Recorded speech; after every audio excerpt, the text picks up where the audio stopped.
Whoa.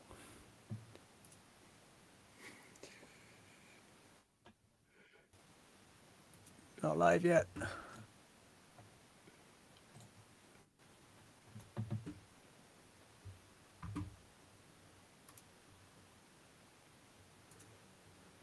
All right. I think we're live. I'm trying to go live on 4 different platforms this week. So just give me 2 seconds because I'm also the producer as well as the The host with the most. host, co-host, whatever. So it's me and Rory Berry here, co-hosting Mental Fitness Mondays. This is week 7. It's week 7 of 8.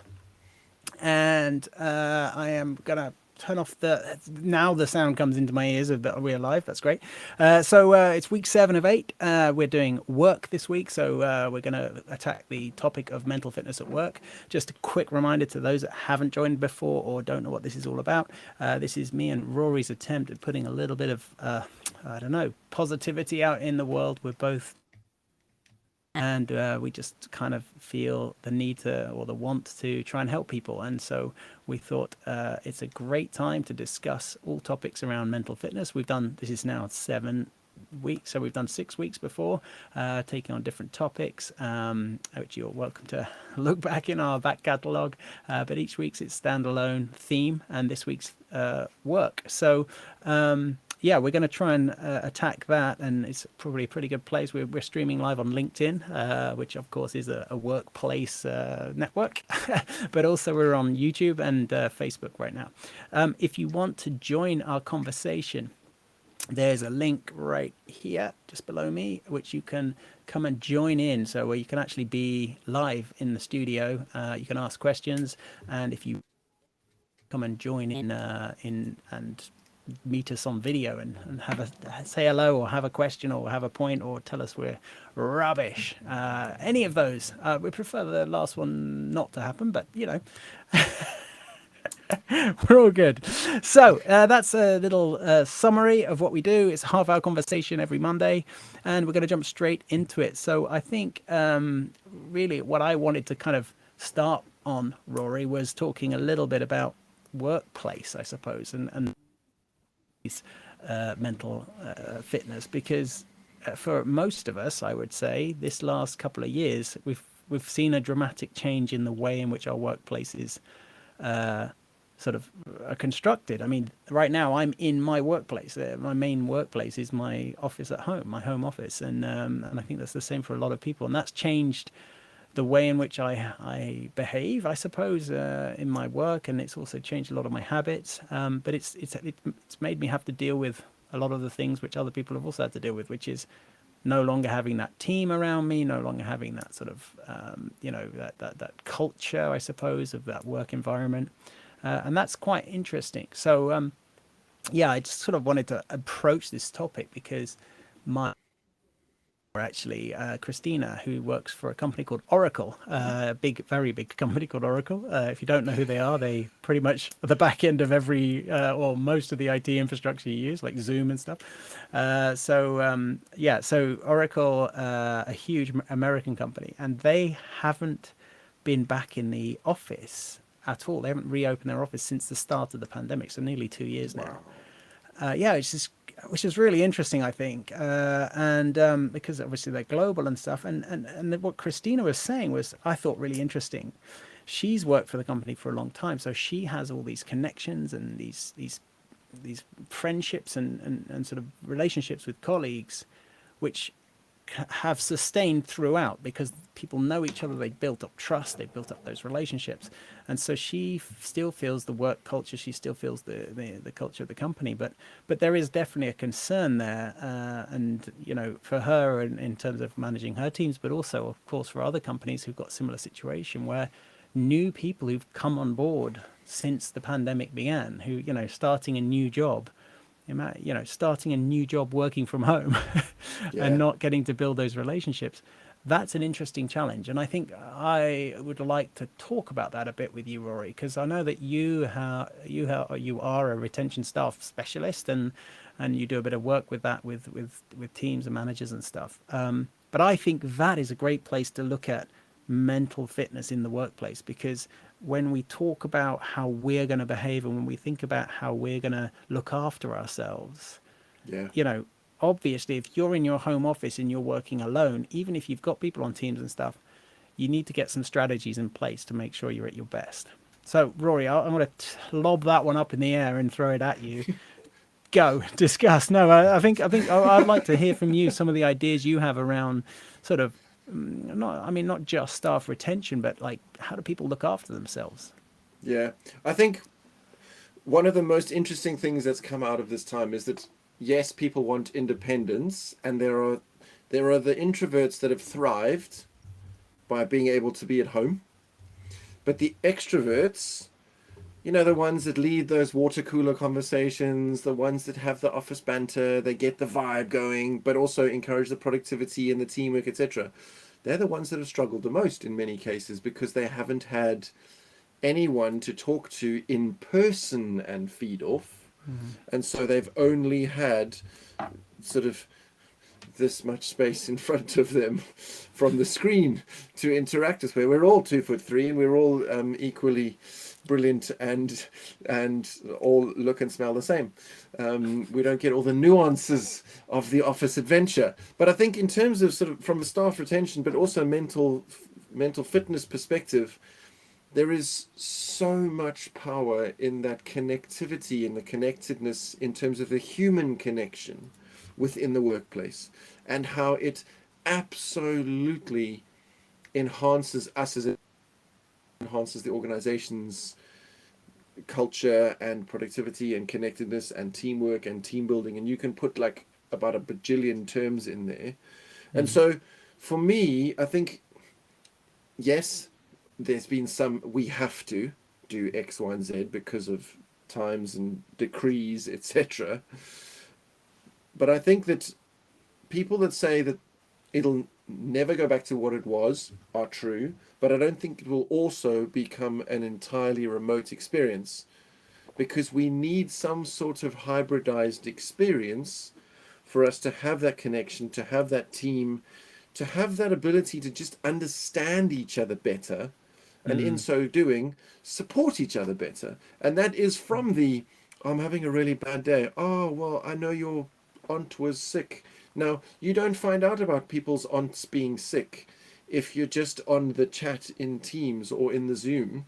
You find that out around the water coolers, at lunch, in the interim banter, when you read it on the body language a little bit easier. So I think all of those things do add up to some sort of need for that connection, human connection in person, as much as possible. Yes, we've learned that we don't have to do it all the time, but I think we can't take it away completely.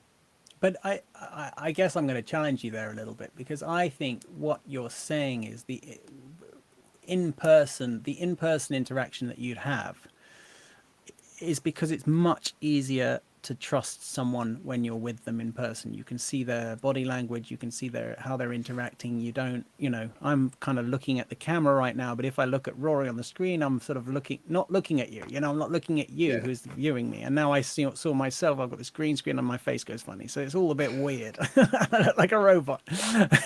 But when you're in person, that's not gonna. Well, I hope that's not gonna happen to me.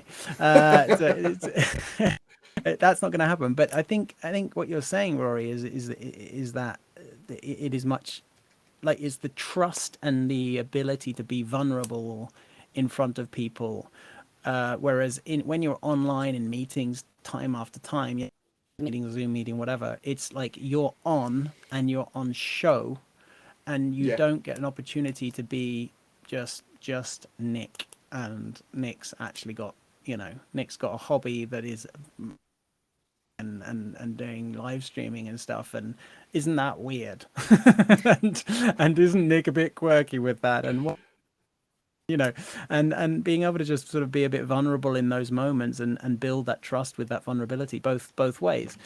I think, saying that, I'm not 100% convinced you have to have the in person all the time to be able to make that happen. But I think as a manager or as a teammate, just reaching out every now and then, and kind of just saying, how you doing? Like, I haven't got a reason to call you. I just wanted to catch up. Have you got time Yeah. for a cup of coffee or whatever? Or just like a 2 minute chat. How's things? You know, what were you up to? Like, I always ask people, what's your thing? I find it really fascinating to dig a bit and ask people, what's your thing? You know, people Yeah. people often have something either nerdy, geeky, or like there is a secret, habit that they don't mind sharing. Like some people have secret habits that obviously you don't want to pry in. But like, for example, I don't think I'm going to be dropping any massive, massive secrets here by telling you that Rory is a complete Lego nut. And just before we went live here, he's sitting there online waiting for me to get all the live streams up, and he's shopping for Lego things and telling me about brand new Lego things that are coming out and cars and whatnot. I'd say that's Rory's thing, right? I mean, there's a few things in there, but that seems to be Rory's big thing. And I love that he has that, and I love that he also shares about it on LinkedIn. That's why I don't think I'm giving too much away. But if you find that out about someone and take an interest in that, then I think you get to build a bit of that relationship as well, and just sort of reach out and build that, and also think about what it is you like and what it is you're prepared to share with people, because sharing a bit of your soul and your heart allows people to trust you more and to understand you better. Yeah. So I think that's a great way. I guess I am now giving hints, and this is one of the things we probably weren't supposed to be doing on this, but is a great way to develop some relationship, build up your own mental fitness. Because if you've got people who are supporting you and just you, interested in you, asking you questions, looking to be a sounding board with you, looking forward to talking to you, Yeah. then that's going to help your self-esteem. That's going to help you build confidence. It's going to help you feel less lost and alone in Yeah. this weird framework that we have in this new world. And also, what I think is going to be interesting is when we go back to the offices and things do open up, I think there's going to be, I hope there's going to be a bit of a change in dynamics of how we interact as well, because I think it's sad that the coffee machine and the lunch break are the moments where a lot of the actual fruitful conversation happens. That doesn't make sense if you think about it from a business perspective.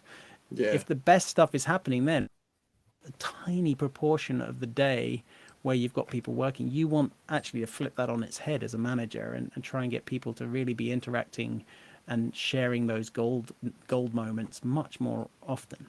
Yeah. That's my I just rant. see there's been a quick a question come in from Matteo on LinkedIn. He said, "Do you think Nice. 25% in-person working time would be enough to build solid human relationships between workers?" I think it's a great start. I think that if that's what I think anything's better than nothing, personally. And I think that you can get quite a lot done. So 25%, let's roughly call that 1 day a week, just because maths is hard and it's late on a Monday. Um, Oh my god. maths is hard. 20%. But yeah. You know what I mean? But I think that, yes, I think that's better than nothing, and I think that you can do quite a lot in that amount of time hanging out together regularly in person. I think that there's a lot of beautiful nuance that can happen, and I completely agree, Nick, in terms of why should all the magic nuggets happen at the water cooler, coffee machine, or at lunchtime? I worked at an ISP, and a lot of us used to stay afterwards, and we barely ever played table tennis during the day, but we would often stay for an hour or two after the day had finished, and just play ages and ages of table tennis, and that's where we got to know each other better. And I think that if you're stuck at home and I'm stuck at home and so and so stuck at home, yes, we can chat, but there's not that ability to just do that sort of stuff as easily when it's all entirely online. But that being I think said, to answer Mateo's question from my perspective, I think I have a bit of a challenge putting a number on it, because I would say, what's 25%? Is it 1 day a week, or is it, 4 or 5 hours spaced out in over a section of days or something, like how does that work? What is the in person? Are you meeting up for lunches every day, and that's that, or is it, is it a specific day in the week? Probably it's more the specific day in the week, because you commute times and things like that are relevant, and you don't want to waste too much time in that if you're only going in for 15 minutes. I would say though, it's what do you do with that time? And I've been pushing quite hard that, like, nowadays I think in-person meetups, like off-sites, the traditional off-sites, managers should be really thinking carefully about how did they operate those now, because it should be so much more focused on Yeah, building those relationships and trust relationships, so that when the people go back and collaborating on documents and having discussions, they are doing it knowing, oh yeah, my mate John, who we had a really great time. We were doing that karaoke. It was super funny. Or we went paintballing, and he was, yeah, useless or whatever. It's about building those trust relationships, and about understanding one another better. And I think when things are hard, whether it's in business and whether it's in, when it's hard, then you're probably doing things right in business, because it's not supposed to be easy to do good business. It's not supposed to be easy to win, which is my other whole gig. yeah, To construct a win is supposed to be tough, and to do good business is tough, and therefore managing is tough, and therefore mental fitness at work is tough, because when yeah, the going gets tough, you do need to be strong, and you need to have people's backs, and you need to have support system.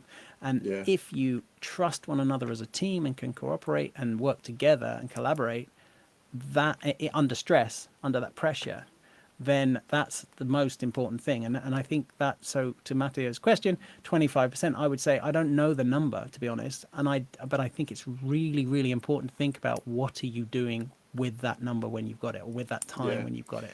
Like, So he's are you just, just sitting in a room and going through a spreadsheet? Because then it's not worth it, like, at yeah, all. Are you just sitting there, like, discussing the definition of a specific field in a database? No. Then you can do that online, and you could do that without even talking to one another. yeah, It's are you learning about the person? Are you trusting that person? Are you developing, either, or are you developing skills and talent for yourself or them, that's yeah. helping the business progress? You mentioned the T word, trust. He said he meant weekly, 1 or 2 days a week. Having a specific day in the week where workers meet and they mostly get to know each other and build trust shouldn't be specific business orientated. And Yeah, I think yeah, I think it's a cool 100%. way to try and get there. And if obviously it's business and industry, etc. specific, these things have to work within, the business is continuing to being a going concern. Otherwise, it's a different kind of problem. But yes, I think that if that is an option, it's definitely something that could be encouraged and really championed, because you will build so much more trust, you will build so much more relationship stuff in that way, in that time. Obviously, sweeping generalizations, not everything's for everyone, etc., etc., etc. But doing your best that you can within the realm of everything that you have available to you in the time given. Yes, build those relationships, because that's where the mental fitness truly grows in us as individuals, but also the sort of the hive mind of the team can also grow from a mental fitness perspective. Knowing what Yeah. each other's strengths and weaknesses are through those learnings from those experiences means that I know in a crunch I can go, Nick, you're my guy, I know you're good under pressure, we need to get this done by the end of the day, can you come and help me? And you're not going to Yeah. fall apart, because we've done stuff to learn about each other in that way. Yeah, and sometimes not even needing to say it, because like, sometimes the team just gets on with it because they understand it. And when you're in, like, that's the thing, when you're in something together, in our sort of traditional mindset of how an office or a work environment works, you're in Yeah, it together, and you sort of knuckle down, you all pull the all-nighter.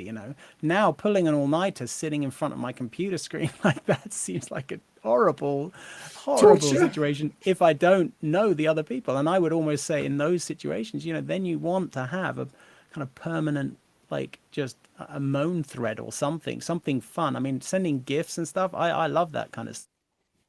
it builds that kind of like relationship up. I wanted to mention one other thing actually before, because I know we're conscious of time. I want to make sure we keep to half an hour. So yeah, thanks so much, Mattia, for the question. Anyone else asking questions? I don't know how you saw it, Rory, because I don't see the questions. But anyway, you're welcome to come and join the studio as well. Links just here below me. And ask live if you want. But I also wanted to approach this topic of sort of running your own business and mental fitness on that side, because I know, Rory, you've been up and down and all through like a roller coaster with your business, and I guess I don't want to exclude people who aren't running their own business, but I think it's a really interesting example where the pressure gets super, super high.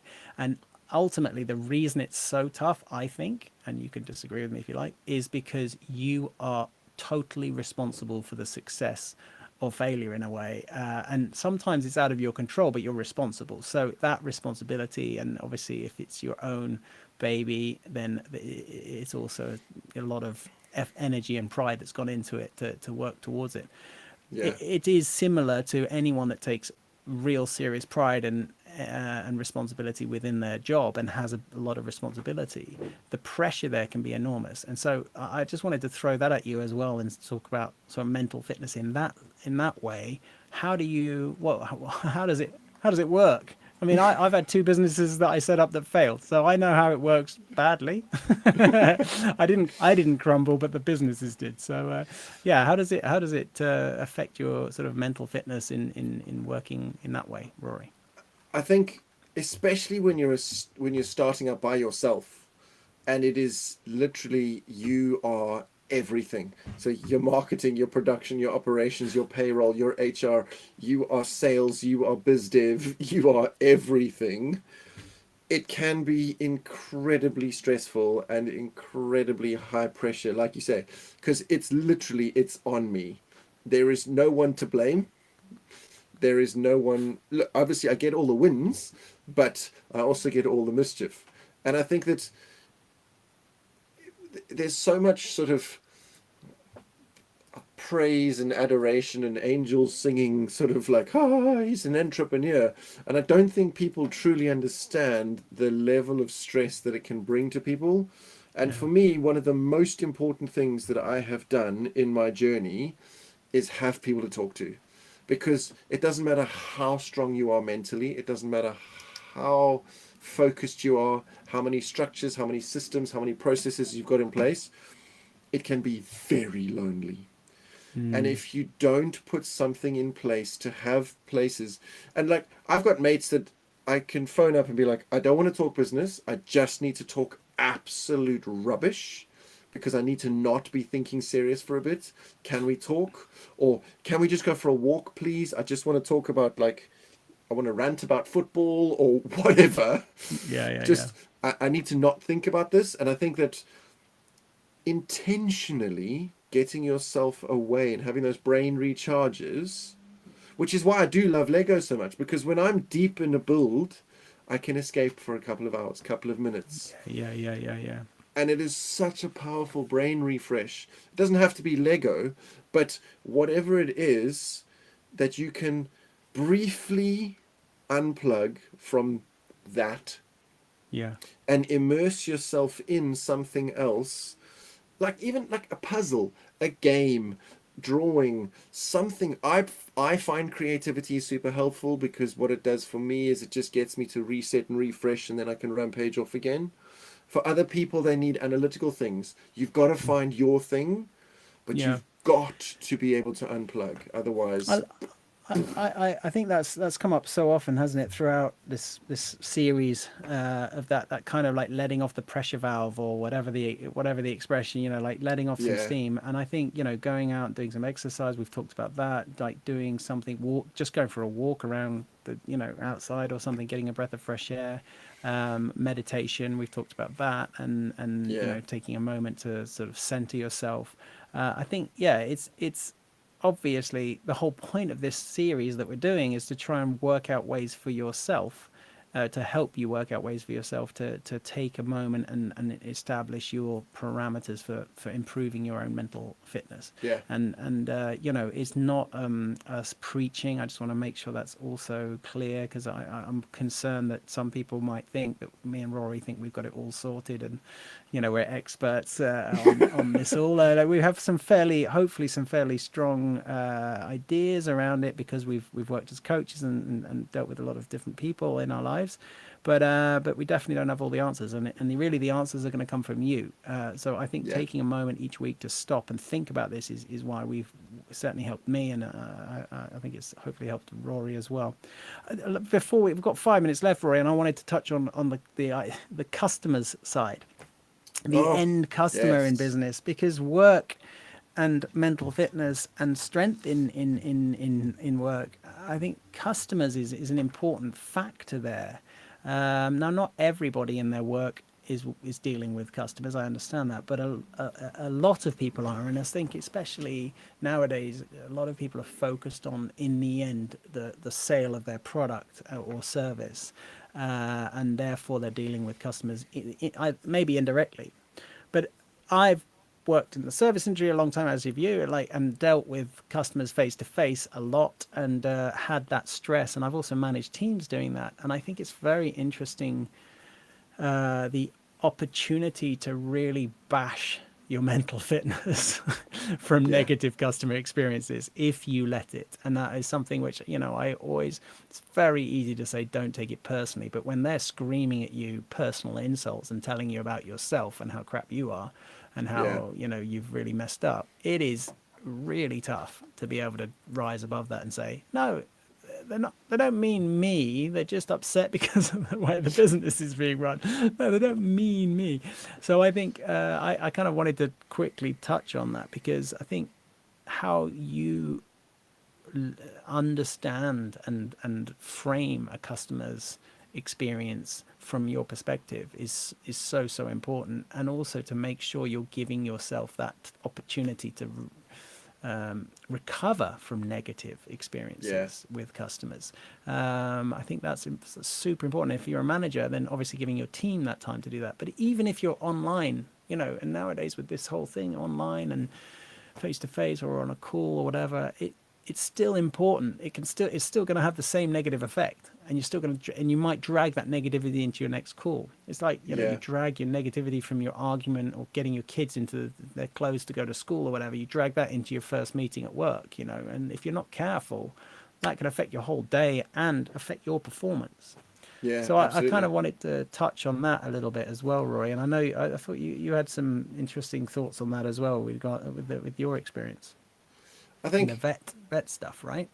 yeah, I think that us as consumers need to sometimes really sort of, just to be clear, not preaching, but just a gentle reminder, sometimes just remember that the people on the other side are not a punch bag. And I think that that's from a Mm. mental fitness perspective, it's so important that I mean, our words are weapons, even though we don't always think about it. And in the heat of the moment, things get said that we can't take back. It's the classic sort of like, we did that thing at summer camp where you take a tube of toothpaste and you squeeze it out. They're like, now put it back in. Oh, well, I can't. Well, you can't take back what you've said. Yeah, And I yeah, yeah, think yeah, yeah.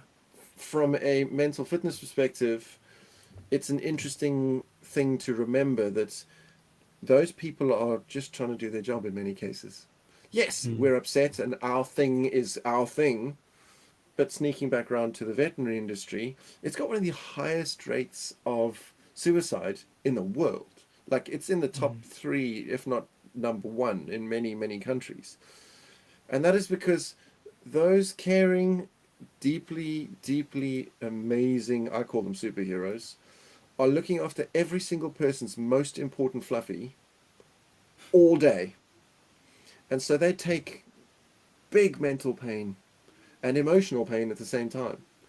And so if we can help in any way by what we say, but also giving space for others around us in our teams, no matter where we are, as managers, giving space and time for people to be able to step away, take a beat, take a break, reset, and then come back to the sort of proverbial front line, we're going to help them out in so many different ways. So yes, customers do play a big part in mental fitness from a work perspective. Yeah.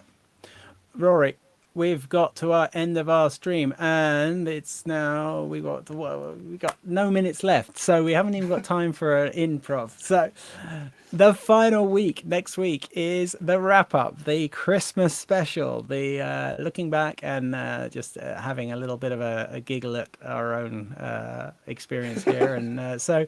We will see you guys next week. Thank you so much for joining. Actually, I saw that we had some good numbers along the way, and people dropping in and out. So thank you very much for joining. For those of you who've watched this and who've watched in the afterwards. Roy, any last words of wisdom? Any final thoughts before we sign off? Down very efficiently. I think just from a mental fitness perspective, especially at work, make sure that you're not on all the time. Take time to reset and recharge so that you can go again. Yeah.